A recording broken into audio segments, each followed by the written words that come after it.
प्रकार की मन की जो वृत्तियां हैं उनको रोकने के लिए पहले हमें थोड़ा शरीर को स्वस्थ रखना है। स्वस्थ रखने का मतलब चर्बी बढ़ाना नहीं है, हल्का भोजन। साधक हो आप, प्रभु की भोग में सब कुछ बन रहा है, वो पा रहे हैं, उनकी महिमा है। हम इतना ले लेते हैं, प्रसाद भी हो गया, अपना जीवन यापन करते हुए भजन कर रहे हैं। कम भोजन, बिल्कुल कम नहीं, पर कम भोजन, ये हमारी आध्यात्मिक शक्ति को बढ़ाता है। अधिक भोजन, सात्विक हो तो भी तमोगुण बन जाता है। दूध सात्विक है, आप थोड़ा लेंगे सतोगुण प्रकट करेगा, तो आप अधिक मात्रा में ले लेंगे, वही सतोगुण बढ़ाने वाला तमोगुण बढ़ा देगा, प्रमाद स्थिति ला देगा।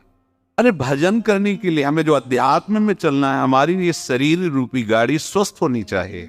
प्रारब्ध वशात अचानक कोई भयानक रोग आता है, वो हमें प्रभु सामर्थ्य देते हैं, नाम भगवान सामर्थ्य देते हैं, हम जिनका जप कर रहे हैं। लेकिन हम प्रमाद स्थिति में, तुम इनको पदार्थों को अच्छा समझते हो क्या? काहे को तुम मन की चक्कर में फंस रहे हो? संयम से चलो। पेट नहीं साफ हुआ, भोजन नहीं पाना मत।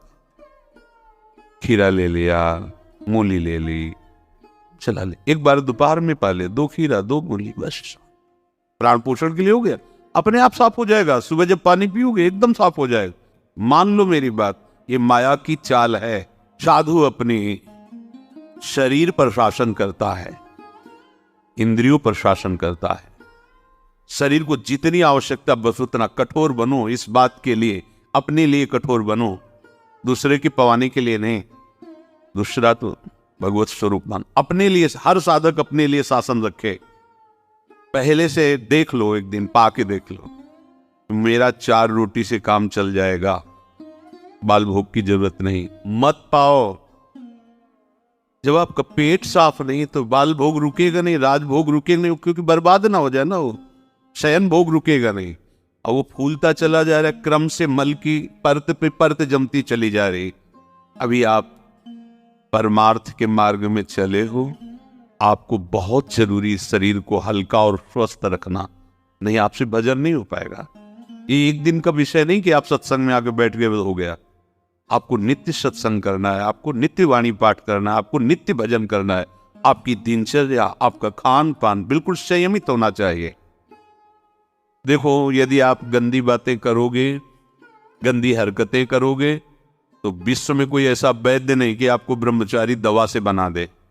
यदि आपने अंगों को छेड़ा नहीं है तो लिख लो, आपका ब्रह्मचर्य क्षीण नहीं हो सकता। मानसिक चिंतन गंदा, प्रक्रियाएं आपकी गंदी, खान पान आपका ठीक नहीं, तो एक रोग क्या, आप देखते जाना, आपको भजन में रुचि क्या, शरीर को नहीं संभाल पाओगे। मान जाओ मेरी बात, 24 घंटे में प्राण पोषण के लिए 2-4 रोटी काफी है। अरे संतों ने तो कई कई दिन भोजन नहीं मिला है, भजन एक तार चला है। आप भजन के लिए आए, भोजन बट हो क्या? भाई भोजन के लिए थोड़ी आप आए हो, भजन के लिए। सृष्टि में किसी भी पदार्थ की कमी नहीं, माया रचित है, वो वैसे बढ़ते चले जाएंगे। अपने को एक सीमा रखनी खान पान की। ये जहर है और ये जीवन है, दोनों बात समझो। अधिक पौष्टिक पदार्थ आपको ब्रह्मचर्य नहीं रहने देगा। अधिक पौष्टिक पदार्थ आपकी आंतें खराब हो जाएंगी, पच नहीं पाएगा, क्योंकि आपसे सेवा नहीं होती।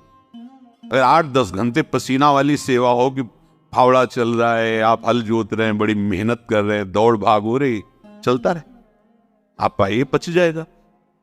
जैसे भोजन आवश्यक है वैसे ही जल आवश्यक है, उतना वायु। ये पेट बना हुआ एक थैली है, तुम नहीं हो पेट, तुम नहीं हो रसेंद्री, तुम नहीं हो भोक्ता। काहे को मूर्खतावश ये जो शरीर रूपी गाड़ी मिली इसको नष्ट कर रहे हो और अपनी यात्रा को रोक रहे हो। इसका एक सिद्धांत है, एक हिस्सा अन्न, एक हिस्सा पानी और आधा हिस्सा वायु के लिए रहने दीजिए। ऐसे रखा जाता है, तभी आप देखना ऊर्जा शक्ति आपकी बढ़ेगी, भजन की वृत्ति बनेगी आपकी। अब यहां चारों हिस्सा में अन्न भरा हुआ है और ऊपर से पानी, रुचि नहीं है पीने की, क्योंकि वो अंदर ऐसा जहर बनता चला जा रहा है। जल जब जाता है तो लघु शंका के द्वारा बहुत से ऐसे पदार्थ है जो हमारे शरीर को हानि करने वाले, उनको निकालता है। अब हम भजन को तो देख नहीं रहे हो, भोजन को देख रहे हैं। इस समय ये अधिक भोजन करने वाला, स्थूल प्राण वाला, चंचल मन वाला कभी भजन में नहीं रुचि हो सकती। सूक्ष्म भोजन वाला, सूक्ष्म प्राण वाला, सूक्ष्म मन वाला भजन करता है। मान लीजिए आप लोग पता नहीं इतने भोजन के पीछे क्यों पड़े हैं। नहीं, भोजन तीनों टाइम डालना है। ऐसी कोई औषधि बनी है क्या कि आप कुपथ्य करते रहो, मनमानी आचरण करते रहो, आप ठीक हो जाओ? अगर बाई चांस किसी को ऐसा कब्ज है तो बताया है आपको, इस वर्षों सेवन की हुई औषधि, जब कभी ऐसा लगा तो छोटी हर 1 चम्मच और 1 चम्मच ईसबगोल की भूसी उसमें मिला लीजिए। शाम के 200 ग्राम 250 ग्राम गुनगुना दूध से ले लीजिए।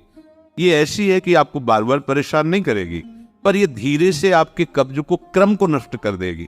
जो अंदर बना हुआ कब्ज है वो धीरे धीरे कई दिनों तक बराबर लेते रहिए।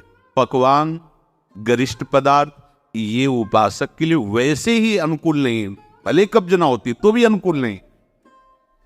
कैसे तुम्हें ये बात अच्छी लगती है कि हमें पदार्थ भरपेट पाने? अरे हमें भरपेट भजन करना है। अब वो तो देखने को नहीं मिलती वो बात जो पुराने साधकों में एक जलन होती है, एक ताप होता है भगवत प्राप्ति के लिए। हर समय भजन के लिए व्याकुल रहता है, उपाय करता रहता है, नई नई युक्तियां सोचता है भजन के लिए। और हम नई नई युक्तियां सोचते हैं भोजन के लिए। आज ये कब तक खाते रहोगे? शरीर को कब तक पोषित करते रहोगे? मरेगा, नष्ट होगा। जिस काम के लिए है वो काम बना लो। ये तुम्हारा शरीर नहीं है, तुम शरीर नहीं हो, ये नष्ट होगा, मान लीजिए। ये ब्रह्मचर्य वो चीज नहीं कि स्वाभाविक नष्ट होती जाए। जिनको ये है कि होती है, तो यदि 8 दिन में आपने नष्ट किया है और अब आप रोकना चाहते हैं तो वर्षों आप नहीं रोक सकते। वो 8 दिन 10 दिन के अंतर्गत नष्ट होगा, स्वाभाविक नष्ट होगा। अगर आप छेड़ेंगे नहीं तो धीरे धीरे अंतराय बनता चला जाएगा, एक दिन आप ब्रह्मचारी हो जाएंगे। अगर आप कोई ऐसी गलत क्रिया करते हैं, गलत आहार करते हैं, तो ही ऐसा है। नहीं, ये कोई ऐसी नहीं कि स्वाभाविक प्रवाहित होता रहे, ऐसा नहीं। ये आपकी गलती का परिणाम है। आपने बहुत ही गलत कार्य किए, अपने ऊपर गलत किया, इसीलिए आपकी ये दुर्दशा है कि आपकी धातु जाते। ये धातु रुक जाते किनको होते हैं? विषयी पुरुष को, पामरों को, जो नीच प्रकृति से नीच क्रियाएं करते हैं।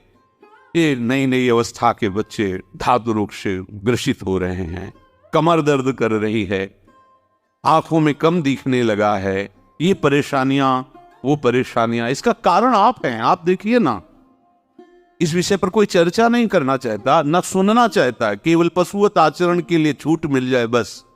सावधान रहिए, ये जीवन खिलवाड़ नहीं, चाहे आप गृहस्थ हो चाहे विरक्त हो।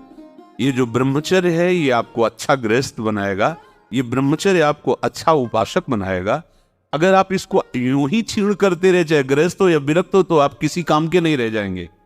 ध्यान रखना, किसी काम के नहीं रहे। कुछ दिनों के बाद आपके शरीर में जगह जगह पीड़ाएं होने लगेंगी, चिंतन आपका सामर्थ्यशाली नहीं रह जाएगा, स्मृति शक्ति आपकी लोप होने लगेगी, और जिसे आज की भाषा में डिप्रेशन कहते हैं उसके शिकार हो जाओगे। देख लेना, आप देख लेना, मान लेना। साधक का दर्शन मात्र सुख प्रदान करता है। कैसा आपका कैसा स्वरूप होता जा रहा है, कैसी आपकी भावना बनती जा रही, कैसी आपकी दिनचर्या होती जा रही, कभी लौट कर देखो ना अपने जीवन में। सबसे प्रार्थना है, केवल प्राण पोषण के लिए ही भोजन है, स्वाद के लिए नहीं है। ये इंद्रियों के विषयों में मत फंसो। कुछ दिन तो आप ऐसा करके देखो। अब ऐसा भी नहीं कि हट करके आप शरीर को नष्ट करने वाला चेष्टा शुरू कर दो, वही आधी रोटी पाएंगे या ऐसा नहीं, तो कई दिन चलेगा। युक्ताहार विहार से उचित भोजन करो। कई बार कहा है, शरीर को यदि कमजोरी महसूस हो रही तो दूध ले लिया, नहीं महसूस हो रही तो हाथ जोड़ दिया। नहीं, आवश्यकता नहीं, जब होगी तो ले लेंगे, रही तो है ना। ये आहार विष भी है और अमृत भी है, दोनों बातें जान लीजिए। क्षुधा रूपी व्याधि की केवल चिकित्सा भोजन से करनी है। ये विलासिता बंद करो अपनी जबान की। बनने को सृष्टि में सब कुछ है, सब कुछ के भोगता हो क्या तुम? ऐसे श्री जी की रसोई में सब कुछ बन रहा है, तुम सबके भोगता हो क्या? प्रसाद में वो देखा जो हमारी आते पचा सकती, थोड़ा डालो, रात दिन भजन में रहो। जो अधिक भोजन करने वाला है वो मानसिक निरंतर नाम जप नहीं कर सकता, पक्का नहीं कर सकता। बातें बनाने से नहीं होती, जब मार्ग में चला जाता है तब पता चलता है। अगर आप अभी सावधान नहीं हुए तो आगे चलकर आपका शरीर और गिरेगा अवस्थागत, और भी रोग आ सकते हैं। फिर आप क्या करेंगे? मन प्रभु में नहीं लगा तो फिर आप क्या करेंगे? गया ना जीवन। हमें वर्तमान में अपनी साधना का फल देखना है। आगे भगवत प्राप्ति होगी, प्रेम में डूबेंगे, वो प्रभु जाने। हमें वर्तमान में ये फल देखना है कि मेरा हर समय भजन होता है कि नहीं होता है।